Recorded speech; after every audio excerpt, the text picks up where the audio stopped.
Guys आज है structure mapping का पार्ट 4 और इससे पहले ऑलरेडी मैं 3 पार्ट बना चुका हूँ। जिसमें पहले पार्ट में मैंने आप लोगों को बताया था कि आईटीएम कहाँ पे बनता है, जिसको हम बोलते हैं इंड्यूसमेंट। एंड सेकंड पार्ट में मैंने आप लोगों को बताया था कि ब्रेक ऑफ स्ट्रक्चर कहाँ पे बनता है, जिसको हम बोलते हैं बॉस। थर्ड लेक्चर में मैंने बताया था कि चेंज ऑफ करेक्टर कहाँ पे होता है, जैसे प्राइस अगर अप साइड में है तो डाउन साइड कब बनता है, और अगर प्राइस डाउन साइड है तो अप साइड कब बनता है। आज है पार्ट 4 और पार्ट 4 में हम जानने वाले हैं कि हायर हाई कहाँ पे बनता है जब प्राइस अप साइड में हो, और लोअर हाई और लोअर लो कहाँ पे बनता है जब प्राइस डाउन साइड में हो। तो सिंपल तरीके से सारी चीज़ें मैं आप लोगों को एक्सप्लेन करने वाला हूँ। अगेन एक लंबी वीडियो में लेकर आऊँगा जिनमें सभी 4th पार्ट जो मैंने बनाए हैं इनका कंबाइन करके एक लॉन्ग वीडियो में आपको बताऊँगा, जिसको हम स्ट्रक्चर मैपिंग का पार्ट बोलेंगे।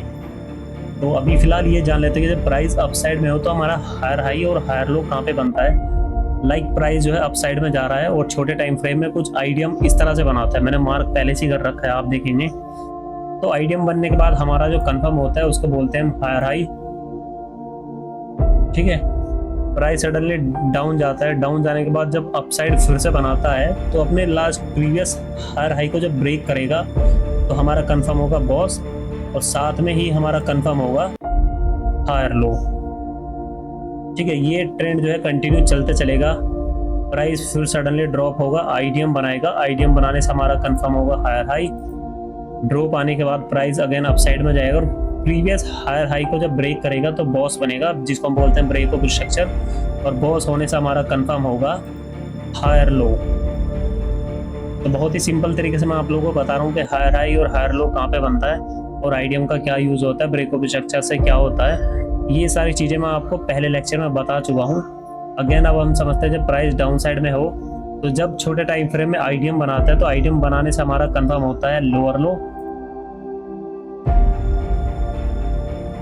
अगेन प्राइस अप साइड में जाता है, अप साइड में जाने के बाद डाउन आता है, लास्ट प्रीवियस लोअर लो को जब ब्रेक करता है तो हमारा बनता है बॉस, और बॉस होने से हमारा जो कंफर्म होता है उसको हम बोलते हैं लोअर हाई। ठीक है, आपको अगेन मैं एक बार और बता देता हूँ। प्राइस डाउन जा रहा है, डाउन जाने के बाद एक छोटे टाइम फ्रेम में आइडियम बनाता है, आइडियम बनाने से हमारा कंफर्म होता है लोअर लो। राइट, प्राइस अप साइड में जाता है, सडनली फिर से ड्रॉप होता है जब लोअर लो जो है प्रीवियस लोअर लो है जब उसका ब्रेकआउट करेगा, अगेन हमारा लोअर हाई कंफर्म होगा और उसी से कंफर्म होगा हमारा बॉस।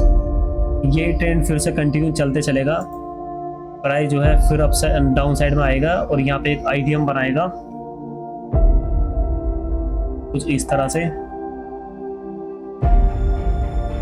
आइडियम बनने से हमारा जो कंफर्म होगा उसको हम बोलेंगे लोअर लो। अगेन प्राइस अप साइड में जाएगा, अप साइड में जाने के बाद फिर ड्रॉप होगा और लास्ट प्रीवियस लोअर लो को जब ब्रेक करेगा तो हमारा बनेगा बॉस, और बॉस होने से ही हमारा जो कंफर्म होगा उसको हम बोलेंगे लोअर हाई। आई होप कि आप लोग समझ पाएंगे, बहुत ही सिंपल तरीके से मैंने आप लोगों को ये चीज़ें एक्सप्लेन करी है। इसको हम बोलेंगे स्ट्रक्चर मैपिंग, और स्ट्रक्चर मैपिंग में ऑलरेडी 4 पार्ट में आप लोगों को बना के दिखा चुका हूँ, और ये चारों पार्ट में कंबाइन करके एक लॉन्ग वीडियो आप लोगों के लिए बना के लेके आऊँगा। तो उसमें हम पूरा रोड मैप समझेंगे स्ट्रक्चर मैपिंग का, कि कहाँ पे आइडियम बनता है, कहाँ पे ब्रेक स्ट्रक्चर होता है, कहाँ पे चौक होता है, और आइडियम में ही हायर हाई और हायर लो का कॉम्बिनेशन छुपा हुआ है। ये सारी चीज़ें अगेन मैं आप लोगों को एक लॉन्ग वीडियो में डिस्कस करूँगा। तो अगर वीडियो आप लोगों को पसंद आई है तो आप वीडियो को लाइक कर देना और चैनल को जरूर सब्सक्राइब कर लेना और भी ऐसी इंफॉर्मेटिव जानकारी के लिए।